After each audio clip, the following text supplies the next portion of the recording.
പശ്യതി ഗുണേഭ്യശ്ച പരം വേത്തി മദ്ഭാവം സോദിഗച്ഛതി ഗുണാനേതാനദീത്യത്രീൻ ദേഹി ദേഹസമുദ്ഭവാൻ ജന്മ മൃത്യുജരാ ദുഃഖൈ വിമുക്തോ മൃതമസ്നുതേ. അഹം ന ഗുണേഭ്യ കർത്താരം ന, ഞാൻ ഗുണങ്ങളുടെ കർത്താവല്ല എന്ന് പറഞ്ഞാൽ ഞാൻ കാരണമല്ല ഗുണങ്ങൾ ഉണ്ടായിരിക്കുന്നത്. നിങ്ങളുടെ സ്വഭാവം എന്തെന്ന് നിശ്ചയിച്ചത് ആരല്ല? ഭഗവാനല്ല. ആര് തന്നെയാണ്? അപ്പൊ അതുകൊണ്ട് നമ്മുടെ സ്വഭാവത്തെ മാറ്റേണ്ടതും ഭഗവാനല്ല. ആര് മാറ്റണം? ഭഗവാനെ എൻ്റെ ഭർത്താവിൻ്റെ സ്വഭാവം മാറ്റിത്തരണേ എന്ന് ഭഗവാനോട് പ്രാർത്ഥിച്ചിട്ട് കാര്യമുണ്ടോ? ഭഗവാൻ പറയും, എൻ്റെ ഭാര്യമാരുടെ സ്വഭാവം മാറ്റാൻ എനിക്ക് പറ്റിയിട്ടില്ല. എൻ്റെ കുട്ടികളുടെ സ്വഭാവം മാറ്റാൻ കൃഷ്ണന് പറ്റിയിട്ടുണ്ടോ? ഉണ്ടോ ഇല്ലയോ? ശ്രീരാമസ്വാമിയോട് ചെന്നിട്ട് എൻ്റെ ഭാര്യയുടെ സ്വഭാവം ഒന്ന് മാറ്റിത്തരണേ, അങ്ങയെപ്പോലുള്ളൊരു അങ്ങയുടെ ഭാര്യയെ പോലെ ഒരു ഭാര്യയാക്കി തരണം എന്ന് പറഞ്ഞ കാര്യമുണ്ടോ? ശ്രീരാമസ്വാമി പറയും, എൻ്റെ ഭാര്യയുടെ സ്വഭാവം മാറ്റാൻ എനിക്ക് പറ്റിയിട്ടില്ല. ഉണ്ടോ? ഞാൻ അവളോട് മാനിൻ്റെ പിന്നാലെ പോകരുതെന്നൊക്കെ പറഞ്ഞാൽ അവൾ എന്നെ മാനിനെ പിടിക്കാൻ വേണ്ടി ഓടിച്ചു. ഇപ്രകാരം രാവണൻ തട്ടിക്കൊണ്ടുപോയി എൻ്റെ ഭാര്യയെ അല്ലേ മാറ്റാൻ പറ്റിയിട്ടുണ്ടോ? ഒരു തമാശ പറഞ്ഞു കേട്ടിട്ടുണ്ട്, നടന്നിട്ടുണ്ടോ എന്നറിയില്ല. തൃപ്രയാർ അമ്പലത്തിൽ അങ്ങനെ നടന്നു അത്രേ. ഈ ഉത്സവ സമയത്ത് ഒരാൾ ഭാര്യയും കൊണ്ട് പോയതാണ് ഉത്സവം കാണാൻ. ഭാര്യയെ കാണുന്നില്ല. അയാൾ ശ്രീരാമസ്വാമിയോട് ഹൃദയം ഒരുക്കി പ്രാർത്ഥിച്ച്, എൻ്റെ ഭാര്യയെ കാണുന്നില്ല, അങ്ങയെപ്പോലെ ഞാനും ഒരു ദുഃഖിതനാണ്, അങ്ങേക്ക് ഇതുപോലെ ഒരു ദുഃഖം പണ്ടുണ്ടായിരുന്നല്ലോ, അങ്ങയുടെ ഭാര്യയെ കാണാത്തൊരു ദുഃഖം എന്ന് പറഞ്ഞപ്പോൾ ശ്രീരാമസ്വാമി കുറേ ഹൃദയം ഒരുക്കി പ്രാർത്ഥിച്ച പ്രത്യക്ഷപ്പെട്ടിട്ട് പറഞ്ഞു, എൻ്റെ സുഹൃത്തെ ഇവിടുന്ന് അലറിയിട്ട് കാര്യമില്ല, അപ്പുറത്ത് പോയി പ്രാർത്ഥിക്കുമെന്ന്. ഹനുമാൻ സ്വാമീൻ്റെ അടുത്ത് എൻ്റെ ഭാര്യ പോയിട്ട് എനിക്ക് കണ്ടുപിടിച്ച് തന്നത് ഹനുമാനാണ്. അവിടെയാണെങ്കിൽ നല്ല കട്ടിയുള്ള വട ഉണ്ടാക്കി കൊടുത്താലേ അയാൾ പ്രീതനാവുള്ളൂ. മനസ്സിലായില്ലേ? പണ്ടത്തെ ഹനുമാൻ സ്വാമി അല്ല, നല്ല കടിച്ച പൊട്ടാത്ത അയ്യപ്പൻ്റെ ഏട്ടനാണ് തോന്നുന്നു ഹനുമാൻ സ്വാമി. ഇവരൊക്കെ എങ്ങനെയാവുമ്പോൾ കടിച്ച പൊട്ടാത്ത സാധനങ്ങൾ ഇങ്ങനെ ഉപയോഗിക്കുന്നത്? നോക്കും നിങ്ങൾ വടമാലയൊക്കെ. അത് സങ്കടം തോന്നും. വടമാല ഇട്ടിട്ട് കഴുത്തിലിട്ടിട്ട് ഭക്തൻ പ്രാർത്ഥിക്കുന്ന അദ്ദേഹം കേൾക്കുമോ? നിങ്ങളുടെ കഴുത്തിൽ വടമാല ഇട്ട് എന്നാൽ വല്ലവരും വല്ലതും പറയണത് നിങ്ങൾക്ക് സന്ത വരുമോ? എന്നാലോചിച്ച് നോക്കൂ. നമ്മുടെ ദൈവങ്ങളെയൊക്കെ നമ്മുടെ ശ്രദ്ധ തിരിച്ചിരിക്കണം. പാൽപ്പായസം ഉണ്ണികൃഷ്ണന്റെ മുന്നിൽ വെച്ചിട്ട് വല്ലതും പ്രാർത്ഥിച്ചാൽ അയാളുടെ കണ്ണ് എവിടേക്കാ പോവുക? വീണ്ടും പ്രാർത്ഥന കേൾക്കാൻ ഏറെ സാധ്യത ശിവനാണ്. കാരണം എപ്പോഴും തലയിൽ വെള്ളം ഒഴിക്കുന്ന സമയത്തൊന്നും മടുത്തിട്ടെങ്കിലും പറയില്ല, ശരിയാക്കി തരാൻ സുഹൃത്തേന്, ഇനി ഒഴിക്കല്ലേ വെള്ളം എന്നുള്ളത്. കുറച്ചുകൂടി സാധ്യത ശിവനാണെന്ന് എനിക്ക് തോന്നിയിട്ടുള്ളത്. ബാക്കിയുള്ളവർക്കൊക്കെ സ്വീറ്റ് സാധനങ്ങൾ വെച്ചിട്ട് അവരുടെ ശ്രദ്ധ അതിലേക്ക് തിരിച്ചാൽ എങ്ങനെ നമ്മുടെ കാര്യം നടത്തി തരും അവർ മനസ്സിലാവുന്നില്ല. അപ്പോൾ ഏതായാലും ഇങ്ങനെ നമ്മൾ നമ്മുടെ കാര്യങ്ങൾ ഒരു ദൈവത്തിലൂടെ മാറ്റിയെടുക്കാമെന്ന് കരുതരുത്. കാരണം നാന്യം ഗുണേഭ്യ കർത്താരം, നിങ്ങളുടെ മനസ്സിൻ്റെ സ്വഭാവത്തിന് കാരണം ഞാൻ അല്ല, അതിൻ്റെ ഉത്തരവാദിത്വം നിങ്ങൾക്ക് തന്നെയാണ്. ഗുണേഭ്യശ്ച പരം വേത്തി, നിങ്ങൾ എന്നെ എങ്ങനെ അറിയണം? ഗുണേഭ്യശ്ച പരം, അതായത് ഗുണങ്ങൾക്കും അതീതമായിരിക്കുന്ന മനസ്സിനെ പോലും നിലനിർത്തുന്നത് ഞാനാണ്. മനസ്സിലാക്കണേ, സത്വഗുണം, രജോ ഗുണം, തമോ ഗുണം, these are the content in the mind. അപ്പോഴും ഇതൊക്കെ ഇല്ലെങ്കിലും നമ്മുടെ മനസ്സുണ്ട്. മനസ്സിന് നാലാമത്തൊരു അവസ്ഥയുണ്ട്. എനിക്ക് ആലസ്യമുണ്ടെന്ന് എനിക്കറിയുന്നുണ്ട്, എനിക്ക് കൺട്രോൾ ചെയ്യാൻ പറ്റാത്ത സ്വഭാവങ്ങൾ എനിക്കുന്നുണ്ട് എന്നറിയുന്നുണ്ട്, എനിക്ക് സാത്വികമായ നല്ല സ്വഭാവം ഉണ്ടെന്ന് എനിക്കറിയുന്നുണ്ട്. ഇതൊക്കെ ഇല്ലാത്തൊരു മനസ്സും എനിക്കുണ്ട്. ആ മനസ്സിനെ നിലനിർത്തുന്നവനായി എന്നെ നിങ്ങൾ അറിഞ്ഞ് അങ്ങനെ ജീവിക്കാൻ നിങ്ങൾ തുടങ്ങിക്കഴിഞ്ഞാൽ മദ്ഭാവം, ആരാണോ എൻ്റെ ഭാവത്തെ തിരിച്ചറിയുന്നത് അവൻ അധിഗച്ഛതി, അതിലേക്ക് പ്രവേശിക്കുന്നു. എങ്ങനെ പ്രവേശിക്കുന്നു? ഗുണാൻ ഏതാൻ അതീത്യ, ഗുണാൻ ഏതാൻ അതീത്യ, ഈ മൂന്ന് ഗുണങ്ങളെയും അതിവർത്തിച്ച് ദേഹി, ഈ ദേഹി ഉണ്ടല്ലോ, ജന്മമൃത്യുജരാ ദുഃഖൈ വിമുക്തോ അമൃതമശ്നുതേ, ജന്മമൃത്യുജരാദുഃഖങ്ങളിൽ നിന്നും മുക്തനായി അമൃതം അശ്നുതേ. അമൃതം എന്ന് പറഞ്ഞാൽ, മൃതം എന്ന് പറഞ്ഞാൽ നാശം, മരണം. അമൃതം എന്ന് പറഞ്ഞാൽ നാശമില്ലാത്ത അവസ്ഥ. ഇങ്ങനെ നമ്മൾ നോക്കുമ്പോൾ നമുക്ക് തമോ ഗുണത്തിലും ഇരിക്കാൻ സാധിക്കും, രജോ ഗുണത്തിലും ഇരിക്കാൻ സാധിക്കും, സത്വഗുണത്തിലും ഇരിക്കാൻ സാധിക്കും. ഇതിനെ മൂന്നിനെയും അതീതമായി ഉള്ളിൽ നിറഞ്ഞിരിക്കുന്ന മനസ്സിനെ, അങ്ങനെയുള്ള മനസ്സിനെ നിലനിർത്തുന്ന ആ സത്യത്തിലേക്ക് നമ്മുടെ മനസ്സിനെ ലയിപ്പിച്ചുകൊണ്ട് അമൃതാവസ്ഥയിലേക്ക്, അമൃതം എന്ന് പറഞ്ഞാൽ നാശമില്ലാത്തൊരവസ്ഥയിലേക്ക് ഉയരാനും സാധിക്കും. ഇങ്ങനെയൊരു കഴിവ് നമ്മുടെ മനസ്സിനുണ്ടെന്ന് നിങ്ങൾ തിരിച്ചറിഞ്ഞാലും, ഇതാണ് ഋഷീശ്വരന്മാര് നമുക്ക് കാണിച്ചു തന്നിരിക്കുന്ന വലിയൊരു കണ്ടെത്തൽ. ഇപ്പൊ തമോ ഗുണം, രജോ ഗുണം, സത്വഗുണം എന്നൊക്കെ പറയുന്നത് ഇതൊക്കെ മനസ്സിലെ ചിന്തകളാണ്, കണ്ടന്റാണ്. ഒരു കണ്ടന്റിനെ നമുക്ക് മറ്റൊരു കണ്ടന്റ് കൊണ്ട് മാറ്റാം. നമ്മുടെ സ്വന്തം അനുഭവമാണത്, ഇല്ലേ? നമ്മുടെ വീട്ടിൽ തന്നെ പൊടി പിടിച്ച റൂമിനെ നമുക്ക് അടിച്ചു വാരി വൃത്തിയാക്കാം. എളുപ്പത്തിൽ ഒരു ഉദാഹരണം പറഞ്ഞു കഴിഞ്ഞാൽ, നമ്മളൊരു 10 ദിവസം വീട്ടിൽ നിന്ന് മാറി എവിടെയെങ്കിലുമൊക്കെ ടൂർ പോയി വീട്ടിൽ തിരിച്ചെത്തിക്കഴിഞ്ഞാൽ ഈ പൈപ്പുകളൊക്കെ തുറന്നിട്ട് കഴിഞ്ഞാൽ വരുന്ന വെള്ളം ചളിവെള്ളമായിരിക്കും, അല്ലേ? നിങ്ങൾ എന്ത് ചെയ്യും? കുറച്ചു നേരം തുറന്നിട്ട് കഴിഞ്ഞാൽ അതിൻ്റെ പിന്നിൽ നല്ല വെള്ളം വരുമ്പോൾ ചീത്ത വെള്ളം മാറിക്കഴിഞ്ഞു, ആണോ അല്ലയോ? ഇതുപോലെ നമുക്ക് നല്ല വെള്ളം കൊണ്ട് ചീത്ത വെള്ളം മാറ്റാൻ സാധിക്കുന്ന പോലെ ഒരു ചിന്ത കൊണ്ട് മറ്റൊരു ചിന്ത മാറ്റാം. ആലസ്യത്തിൽ ഉറങ്ങിക്കിടക്കുന്ന ഒരാളോട് പറയണം, ദേ പാമ്പുണ്ടിട്ടോ അപ്പുറത്തിട്ടോ എന്ന് വെറുതെ പറഞ്ഞാൽ മതി. പിന്നെ നിങ്ങൾ അവിടെ തമോ ഗുണം വെച്ച് കിടക്കൂ. അപ്പൊ തമോ ഗുണം ഉള്ളവനെ എന്താക്കി മാറ്റാൻ പറ്റും? രജോ ഗുണത്തിലേക്ക് മാറ്റാൻ പറ്റും, അല്ലേ? രജോ ഗുണത്തിലുള്ള ഒരാളെ പിടിച്ചിട്ട് അത് സത്വഗുണത്തിലേക്ക് എത്തിക്കാൻ ഇത്തിരി പണിയാണ്. അത് അവരെന്നെ പരിശ്രമിക്കണം. രജോ ഗുണത്തിലുള്ള ഒരാളോട് അടങ്ങിയിരിക്കാൻ പറഞ്ഞാൽ, ചില കുട്ടികളോട് അടങ്ങിയിരിക്കാൻ പറഞ്ഞാൽ അടങ്ങിയിരിക്കുമോ? നമ്മൾ അടങ്ങിയിരിക്കേണ്ടി വരും. അപ്പൊ അതിന് അവൻ തന്നെ കുറച്ചു നേരം ഇരുന്ന് പ്രയത്നിക്കണം. രജോ ഗുണമുള്ള ആളുകളെ ഉണ്ടല്ലോ, ഈവൻ സത്സംഗത്തിന് പോയാൽ പോലും അടങ്ങിയിരിക്കാൻ പറ്റില്ല അവർക്ക്. നിങ്ങളൊരു പുൽപ്പായയിൽ അവരെ എടുത്തി നോക്കൂ. നിങ്ങൾ സത്സംഗം കഴിയുമ്പോഴേക്കും പുൽപ്പായ രണ്ടാമത് നെയ്തെടുക്കേണ്ടി വരും. കാരണം ഇരുന്നിരുന്ന് ലാസ്റ്റ് ദിവസം പുതിയ പുൽപ്പായക്ക് ഓർഡർ കൊടുക്കേണ്ടി വരും. കാരണം ഓരോ ഇന്നലുകളായിട്ട് വെറുതെ ഇരിക്കില്ലേ കയ്യേ. രജോ ഗുണത്തിന്റെ സ്വഭാവം അത് ഓരോന്ന് കണ്ടിട്ടില്ലേ? ചില സ്ഥലങ്ങളിലൊക്കെ പോയാൽ, സത്സംഗങ്ങളിലൊക്കെ പോയാൽ കാണാം. ചില ആശ്രമങ്ങളിൽ ആ പുൽപ്പായ കാണുമ്പോൾ തന്നെ നല്ല ഭക്തന്മാരാണ് വരുന്നതെന്ന് മനസ്സിലാവും. ആ കോലത്തിലാക്കിയിട്ടുണ്ടാവും. അവരെ കുറ്റം പറഞ്ഞിട്ടില്ല. കാരണം കൈക്ക് വെറുതെ ഇരിക്കാൻ സാധ്യമല്ല. അതിങ്ങനെ എന്തെങ്കിലും ചെയ്തുകൊണ്ടിരിക്കുക. എന്താണ് വിഷ്ണു സഹസ്രനാമയ്ക്ക് ചൊല്ലിടുന്നത്? വിശ്വം വിശ്വവഷക്കാരോ ഭൂതഭവ്യഭവത്തു ഭൂതഗദ്ഭൂതബുദ്ധാവോ ഭൂതാത്മാ ഭൂതഭാവന. ഇങ്ങനെയൊക്കെയുള്ള ഒരു മനസ്സ്, അത് എളുപ്പമൊന്നുമല്ല. ചില കുട്ടികളെയൊക്കെ കാണാൻ അടങ്ങിയിരിക്കില്ലേ സാധനം. ഇതുപോലെ നമ്മുടെ മനസ്സ് ഇങ്ങനെയൊക്കെ പരിവർത്തനം ക്രമേണ വരുത്തിക്കൊണ്ട് വേണം. ഇപ്പം നിങ്ങളോട് ഇതൊക്കെ പറയുമ്പോഴല്ലോ രജോ ഗുണത്തെ സത്വഗുണം എന്ന്, ആ കണക്ക് തന്നെ. അതങ്ങനെയൊന്നും എളുപ്പമൊന്നും വിചാരിക്കേണ്ടത്, എളുപ്പം നല്ലത്. ക്രമേണ നമ്മൾ മാറ്റിയെടുക്കണം. പക്ഷെ ഒന്നുണ്ട്, മാറ്റിയെടുക്കാനുള്ള കഴിവുകളൊക്കെ നമുക്ക് നല്ലോണമുണ്ട്. ഇതാണ് ഭഗവാൻ ശ്രീകൃഷ്ണൻ അർജുനനോട് പറയുന്നത്. അർജുനൻ ചോദിക്കുന്നുണ്ട്, പറയുന്നതൊക്കെ ഗംഭീരമാണ് കൃഷ്ണ, പക്ഷെ ഇതൊന്നും എളുപ്പമാണെന്ന് തോന്നുന്നില്ല. കാരണം പറയുന്നതൊക്കെ വേഗം മനസ്സിലാവണമുണ്ട്, പക്ഷെ ആ പഴയ സ്വഭാവത്തെ അങ്ങോട്ട് മാറ്റാൻ പറ്റില്ല. ഇതൊക്കെ ഇപ്പം നിങ്ങൾ കേട്ടു. നാളെ രാവിലെ രജോ ഗുണത്തെ കൊണ്ട് സത്വ ഗുണം, അല്ല എന്താണ് തമോ ഗുണത്തെ രജോ ഗുണം കൊണ്ട് മാറ്റണമെന്ന് പുസ്തകത്തിലൊക്കെ എഴുതി വെച്ചു. എന്നിട്ട് അവിടെ കിടന്നുറങ്ങിയാൽ രാവിലെ എണീറ്റ് രജോ ഗുണം കയറി വരുമോ?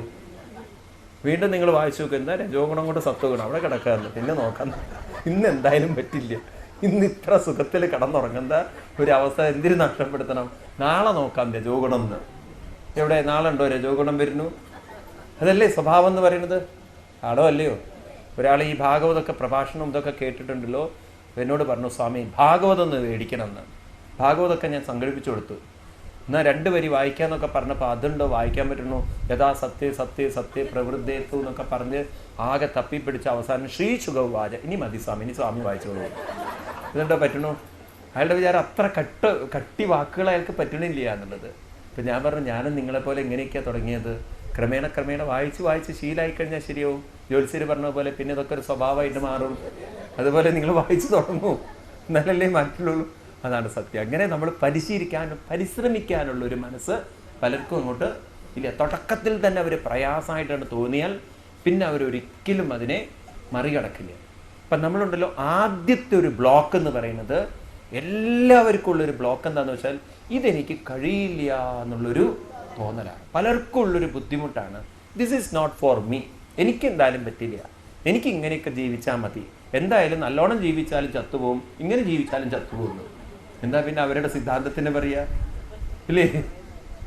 നിങ്ങൾ ഇനിയൊക്കെ സത്വഗുണം വർദ്ധിപ്പിച്ച് അതിനെയൊക്കെ വളർത്തിയെടുത്താലും ഈശ്വരനെ ചത്തുപോവില്ലേ? ചത്തുപോകും. എന്നാ പിന്നെ ഇങ്ങനെ ചത്താ പോരെ? അത്ര കഷ്ടപ്പാടൊന്നുമില്ലല്ലോ. രാവിലെ എണീറ്റിട്ട് കുറേ നേരം ധ്യാനിച്ചിട്ട് ഉറക്കം തൂങ്ങി, പിന്നെ അത് കഴിഞ്ഞ് വീണ്ടും പോയി കുളിച്ച്, ഇങ്ങനെയൊക്കെ എന്തിനാ കഷ്ടപ്പെടേണ്ട ആവശ്യം? മര്യാദയ്ക്ക് കുറച്ച് നേരം കിടന്നുറങ്ങി ശാപ്പാടൊക്കെ കഴിച്ച്, അത്യാവശ്യം ഷുഗറൊക്കെ വന്നു വെച്ചിട്ട് ഇപ്പം എന്താ ഒരു കുഴപ്പമുള്ളത്? BP എന്നൊക്കെ പറയുന്നത് അത്ര വലിയ പ്രശ്നമുള്ള കാര്യമല്ല. ഇന്നിപ്പോൾ BP ഇല്ലാത്തവരാരാ ഉള്ളത്? ഇതൊക്കെയാണ് അവരുടെ ചിന്തകൾ. നല്ലതാണ്. കടിച്ചാ പൊട്ടാത്ത നാരായണീയം വായിച്ചിട്ട് എന്നിട്ട് യോഗീന്ദ്രാണാം ത്വതങ്കേഷ അധിക സുമധുരം മുക്തി ഭാജാൻ നിവാസു ഇതും കഴിഞ്ഞിട്ട് ആൾക്കാർ പായസം കഴിക്കാനാണ് ഓടുന്നത്. ഇത്രയൊക്കെ കഷ്ടപ്പെട്ട് പായസം കഴിക്കേണ്ട ആവശ്യമുണ്ടോ? നേരിട്ട് പായസം കഴിച്ച് കിടന്നാൽ ഉറങ്ങിയാൽ പോരെ? മനസ്സിലായില്ലേ? അപ്പോൾ ഇങ്ങനെയൊക്കെയുള്ള സിദ്ധാന്തങ്ങളും പറഞ്ഞ്, അതായത് അമ്മാവ തല്ലണ്ട, ഞാൻ നേരെയാവില്ല, അങ്ങനെ സത്യപ്രതിജ്ഞ ചെയ്ത് ജീവിക്കുന്നവരെ നേരെയാക്കാൻ ഒരാൾക്കും സാധ്യമില്ല. അപ്പം ഏറ്റവും വലിയൊരു ബുദ്ധിമുട്ട് ആത്മീയതയിലുള്ളത് ഇതെനിക്ക് പറ്റില്ല എന്നുള്ളൊരു തോന്നലാണ്. ഇതാണ് തമോ ഗുണമുണ്ടാക്കി വെക്കുന്ന ഒരു തോന്നൽ. ഇത് അർജുനൻ ചോദിക്കുന്നുണ്ട് കൃഷ്ണനോട്. അർജുനൻ്റെ ഒരു നല്ല ചോദ്യമാണ് 6-ാം അധ്യായത്തിൽ നമുക്ക് കാണാൻ സാധിക്കുന്നത്. 33-34. അർജുന ഉവാച യോയം യോഗസ്തയാ പ്രോക്ത സാമ്യേന മധുസൂദന ഏതസ്യാഹം ന പശ്യാമി ചഞ്ചല സ്ഥിതിം സ്ഥിരാം. അവിടുന്ന് പറഞ്ഞ യോഗമുണ്ടല്ലോ, കാര്യമൊക്കെ ശരിയാണ്, നല്ലതൊക്കെയാണ്, കേൾക്കുമ്പോൾ നല്ല സുഖമുണ്ട്. ഇതൊക്കെ അങ്ങനെ കടന്ന് അപ്പുറത്തെത്തിയാൽ അമൃതമസ്നുതേ ഒക്കെ നല്ല രസമാണ് കേൾക്കാൻ. മരണമില്ലാത്തൊരവസ്ഥയൊക്കെ കൈവരിക്കാന്നൊക്കെ കേൾക്കുമ്പോൾ ഇതാരെങ്കിലും തന്നാ സുഖമായിരുന്നു.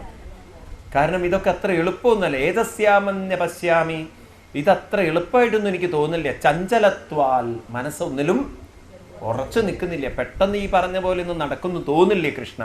കാരണം അടുത്ത ശ്ലോകത്തിൽ പറയാണ്, ചഞ്ചലം കിമന കൃഷ്ണ രമാധീഫലവദ്ദൃഢം തസ്യാഹം നിഗ്രഹം മന്യേ വായോരിവ സുദുഷ്കരം. അപ്പം നിങ്ങൾ വിഷമിക്കേണ്ടതില്ല, ഇതെന്നെ കൊണ്ട് പറ്റുമോന്ന് പണ്ടേ ഒരാൾ ചോദിച്ചു വെച്ചിട്ടുണ്ട്. ആര്? അർജുനൻ. എന്താ പറയണത്? ചഞ്ചലം മനസ്സൊന്നിനോടും അങ്ങനെയൊന്നും സഹകരിക്കില്ല. അത് ചഞ്ചലം, അതായത് പഴയ സ്വഭാവങ്ങൾ വീണ്ടും അത് കാണിക്കും. പ്രമാദീ ബലഭദ്രം, നേരത്തെ ചെയ്തതുപോലെ ജീവിച്ച പോലെ വീണ്ടും ജീവിക്കാൻ അതിങ്ങനെ വീണ്ടും വീണ്ടും പ്രേരിപ്പിക്കും നമ്മളെ. It will influence, it will not only influence, it will always നമ്മളെ ഫോഴ്സ് ചെയ്യും ടു ലീവ് ലൈക്ക് ദാറ്റ്. തസ്യാഹം നിഗ്രഹം മന്യേ, ഇതിനെങ്ങനെ ഞാൻ നിഗ്രഹിക്കും, മാറ്റം വരുത്തും. വായോരിവ സുദുഷ്കരം, ഈ സ്വഭാവത്തെ മാറ്റുക എന്ന് പറയുന്നത് വായുവിനെ തടുക്കുന്നതിനേക്കാൾ പ്രയാസമാണ്. അതായത് ഒരു ജീവിത ചിട്ടകളെ എളുപ്പത്തിലൊന്നും അങ്ങനെ മാറ്റിയെടുക്കാൻ പറ്റില്ല. പറ്റുമോ? ആ ഒരു ജീവിതം വന്നാൽ പിന്നെ മറ്റേ ജീവിതത്തിലേക്ക് പോകാൻ തോന്നില്ല. പക്ഷെ ആ തുടക്കമാണ് വലിയ പ്രശ്നം. അതിങ്ങോട്ട് കിട്ടാൻ നല്ലൊരു പ്രയാസമുണ്ട്.